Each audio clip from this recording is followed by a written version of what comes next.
mi nombre es Alison Gabriela Andrade Calderón y formo parte del Grupo 1 y hablaré del tema correlación entre cultura y biología. El texto aborda la relación entre cultura y biología en la antropología filosófica, centrándose en cómo la cultura se incorpora a la anatomía humana durante la homonización. Se plantean dos preguntas claves sobre esta incorporación y su significado. Se destaca la conexión entre técnicas, instrumentos y homonización, sugiriendo cambios anatofisiológicos relacionados con el uso de herramientas. Se menciona también la teoría de la evolución de Darwin, que divide el proceso en dos etapas con modificaciones copiadas y seleccionadas por mutaciones. Se enfatiza el debate entre lamarckismo y darwinismo y se señala una nueva perspectiva en antropología que cuestiona la separación entre naturaleza y cultura. El texto también describe al ser humano como un primate con cultura incorporada en su biología, no como un animal domesticado. Se destaca la integración de la cultura en la naturaleza humana a través de ejemplos como el uso de instrumentos. Se aborda la correlación entre la mano y el cerebro en la evolución humana, destacando la seguridad en el uso de la mano conectada a una correlación biológica. La importancia del fuego en la evolución humana se resalta indicando su impacto en la comunicación y el hogar. Se menciona la necesidad de adaptarse anatofisiológicamente en el parto debido al ensanchamiento de la pelvis y la postura erguida. Se subraya que la cultura es clave en la distinción de mutaciones y la expresión de la diversidad humana. Se destaca la idea de que somos hijos de la cultura, con una falta de evolución separada y una continuidad genética. Se introduce la protogenesis, desafiando la relación clásica entre ontogenia y filogenia. El texto explora la relación entre lo innato y lo aprendido en el ser humano, sugiriendo que hay comportamientos influenciados por ambos factores, a pesar de la influencia cultural. Se plantea que el sustrato biológico puede imponer restricciones y predisposiciones en el comportamiento humano. Se cierra con la discusión sobre si los comportamientos humanos son innatos o adquiridos a lo largo del tiempo y las experiencias vividas. Hola, me presento, mi nombre es Ariana Daniela María Maravilla y en este caso le voy a hablar sobre lo que es el primer resumen que hemos hecho nosotros como equipo. Bueno, empiezo. El texto nos habla sobre lo que es una relación entre la cultura y la biología en la antropología filosófica. Este también dice que se examina lo que es la incorporación de la cultura en lo que es la anatomía humana a través de lo que hemos visto ya, que es el proceso de la hominización.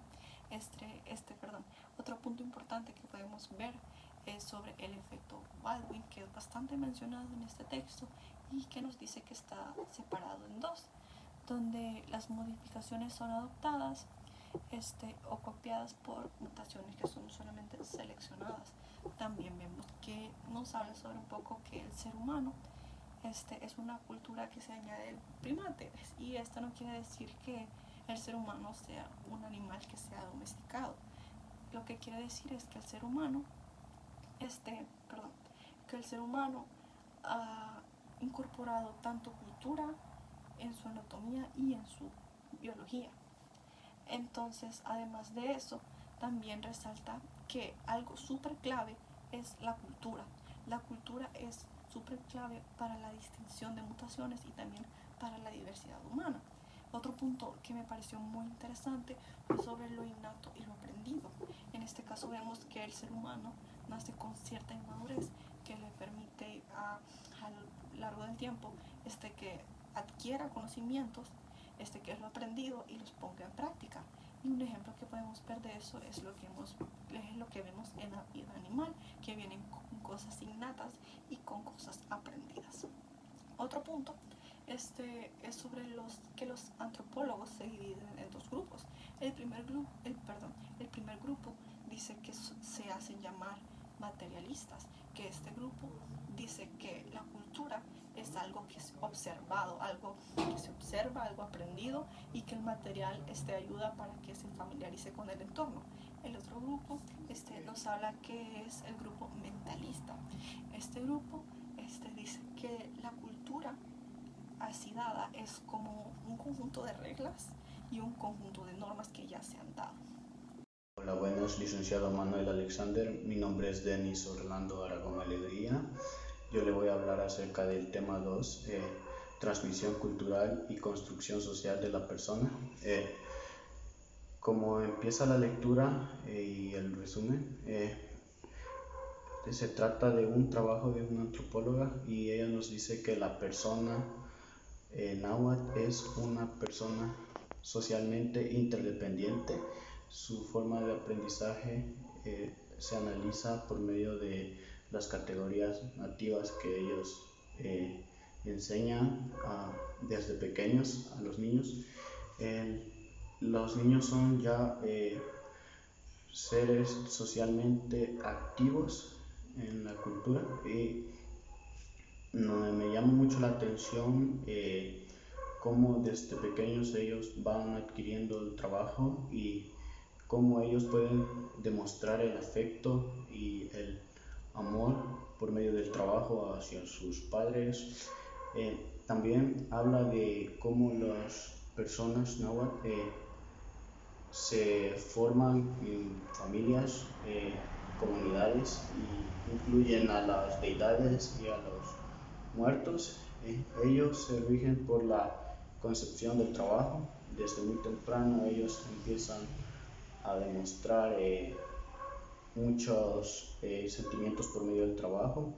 Ellos también viven dependiendo de la sociedad. Por la sociedad dice que hacen los intercambios y también me llamó mucho la atención cómo ellos hacen rituales, pero siempre va el trabajo y me llama la atención en las 4 fases que se divide, que es el respeto, la fuerza, el intercambio y el amor. Eso es muy fundamental. Me llama la atención todo eso y cómo ellos lo demuestran. Eso es todo por mi parte. Gracias. Mi nombre es Alan Baires y les hablaré un poco sobre la transmisión cultural y construcción social de la persona, un acercamiento a las categorías náhuatl sobre la enseñanza. El siguiente trabajo aborda el concepto teórico de la persona y el enfoque en demostrar que la persona náhuatl es construida culturalmente como un ser interdependiente, y en el segundo aborda las formas en que esta noción es transmitida y asimilada localmente. En el trabajo podemos observar un poco sobre el interés de Fortes sobre la persona, ya que este se centra en la colectividad de misma y se vincula en un primer momento a la familia, ya que esta es la sede de la crianza y también la socialización, ya que él pensaba que la pertenencia al grupo de descendencia es lo que convierte a alguien en persona moral. Fortes en su propuesta trató de alejarse de la visión de la misma como un ente que responde pasivamente a dictado social. Por otro lado, tenemos que Gertz en 1973 lanzó una propuesta metodológica en el cual señaló que la noción de persona debe ser abordada primordialmente de manera etnográfica y se construye y fundamenta a partir de cómo los miembros de la cultura analizada se ven a sí mismos. Así también este trabajo lo apoyó los planteos de la antropóloga británica Marilyn Stranger, quien dijo y señala que la dicotomía individuo-sociedad no es un hecho universal, sino una construcción cultural particular explicable en el contexto donde surge y se mantiene. Además, el individuo es definido como un ente biológico poseedor de autonomía y por tanto poseedor de sí mismo. También Stranger ha señalado otra diferencia importante, que es que en una sociedad de bienes las personas y las cosas son reificadas, mientras que en una economía de dones las personas y las cosas son personificadas, mediante un proceso que hace visibles las relaciones a través de los objetos. Muchas gracias. Hola Alex, mi nombre es Victoria Naomi Argueta Martínez y soy parte del grupo número 1 de Antropología y Comportamiento Humano. En esta oportunidad te voy a hablar acerca del resumen número 3, que se titula Relativismo cultural, etnocentrismo e interculturalidad en la educación y la sociedad en general. Como su mismo nombre podría describirlo bastante, nos habla de cómo estos factores podrían estar entrelazados e influir en mejorar o empeorar una sociedad en base a la educación. Sabemos que la cultura es un tema bastante extenso, pero a pesar de que es un tema bastante extenso, no existe una cultura o una creencia que sea la correcta. Sin embargo, la mayoría de las veces se nos hace creer que nuestra cultura es la correcta o la mejor, ¿verdad? Entonces, poco a poco se van creando grupos de etnocentrismo dentro de la sociedad. Aunque seamos de la misma cultura, existen las diferentes creencias. Entonces, los grupos de etnocentrismo son grupos de personas, valga la redundancia, grupos de personas que se rigen a sus creencias y sus valores. Este grupo de personas se toman el tiempo de evaluar en base a sus creencias, sus normas y sus valores a los demás grupos. Claro, cuando no existe esta relación de las mismas normas, las mismas creencias y los mismos valores, existe algún tipo de conflicto. Sin embargo, como grupo llamó bastante nuestra atención que hace mucha mención de programas para promover la interculturalidad,